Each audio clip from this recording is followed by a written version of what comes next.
Backbone of Leadership by Marco Fissaro.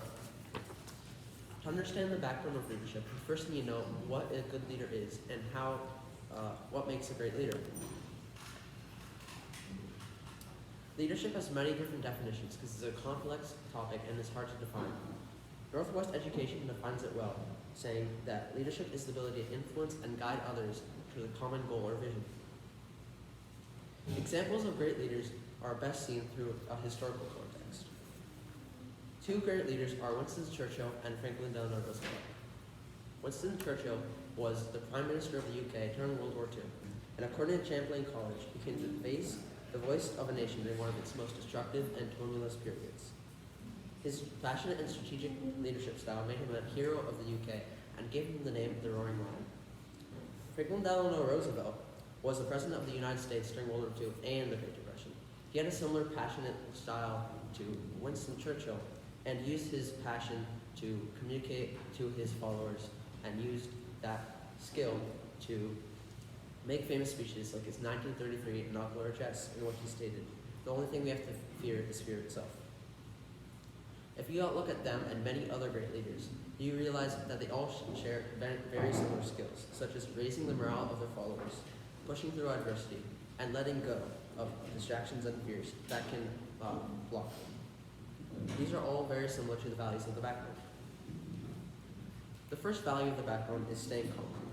According to Todd Lowhead, leaders that show this value have a side effect of raising the morale of their followers through positive feedback and support. For example, if a leader was trying to promote morale in a hard time, but wasn't calm or optimistic themselves, it could backfire and lower morale. The second value is overcoming fear. This value can strengthen other values like staying calm. According to Katrin Franson, if a leader overcomes their fears, it can instill greater confidence in their teams and their leaders' abilities. The last value is setting a good example, an already popular message in schools and families. An example of how to do this is shown through PLSD leadership. PLSD stands for Positive Life Development. According to Lisa Strachan from the University of Manitoba, it helps to foster a vast array of personal and social skills important to leaders and high-performance athletes. Leaders that use PLSD set a good example by when they use it themselves, they can inspire and motivate their followers to do the same. But how do these values make you a great leader? According to Northwest Education, a great leader is someone who inspires and motivates their team, communicates effectively, and is accountable for their actions. Someone who inspires and motivates their team and communicates effectively shows the values of staying calm and overcoming fear, as these both can boost your confidence and can make you inspire your team and communicate effectively, like how Franklin Delano Roosevelt did in his 1933 inaugural address.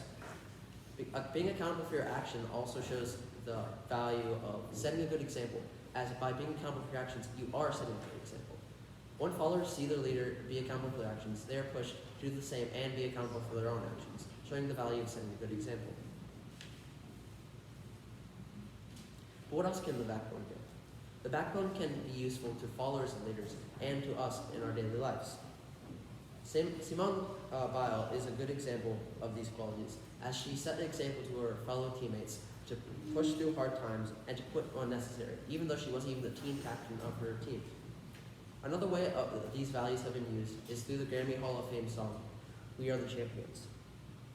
At the beginning of the song, Freddie Mercury states, "I've had my share of sand kicked my face, but I've come through." A perfect example of overcoming fear. You can also overcome fears like during work, like this photo of Lunchtop skyscraper, where these men could have been fearful of heights, but they overcame it to get their jobs done. According to Judy Van Ralt, mental warmth is also very helpful with staying calm by getting rid of nerves and increasing performance as a member of a sports team or a partner in a project. Jerry in The Habit of Loving did this as he swam through a dark and claustrophobic tunnel with lack of air constantly on his mind. In contrast to these values, others have argued that teamwork is highly important in the leadership structure and could be even more important than individual leadership because of its positive effects. It's Yale states that these effects include having a reduction in stress and having some of the highest levels of job satisfaction. Others have even argued that teamwork is even the starting point for a good leader, as it teaches them the importance of good morale and the necessity of joining a cause. However, these arguments aren't very sound, as these effects could still happen through good leadership, and could even be improved upon with the values at the backbone. According to Stuart Cottarelli, the role of team-related factors, including satisfaction, cohesion, and dynamics, can have a significant impact. This quote perfectly establishes how teamwork could easily fall apart without the careful guidance of leaders and the common goals that they establish. It also expresses all the ways that the values of staying calm, overcoming fear, and setting a good example has affected leaders like FDR, as well as how it is instrumental to being a good leader, showing how it makes up the backbone of leadership. Thank you. This is my bibliography. Terrific. Thanks, Marco. Okay, I got a couple of questions for you, and when we're done with these, you'll be finished. So the first one, did your research end up going in a different direction than you originally expected? And if so, tell us a little bit about that. So at the beginning, when I was doing my research, I mostly wanted to focus on teamwork and individualism. But as I searched up more about individualism, I realized that being individualistic in a team is mostly very similar to being a leader.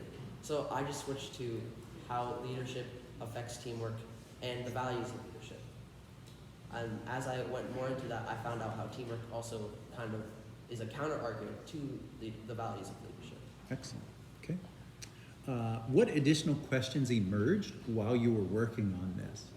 While I was working on this, there were the questions that made me switch my research in a different direction. But then after I finished, there's also questions about like other values and other parts of leadership and of a team that can affect these values.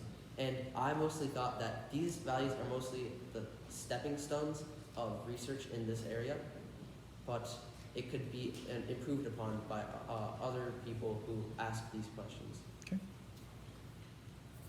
Terrific. Thanks, Marco.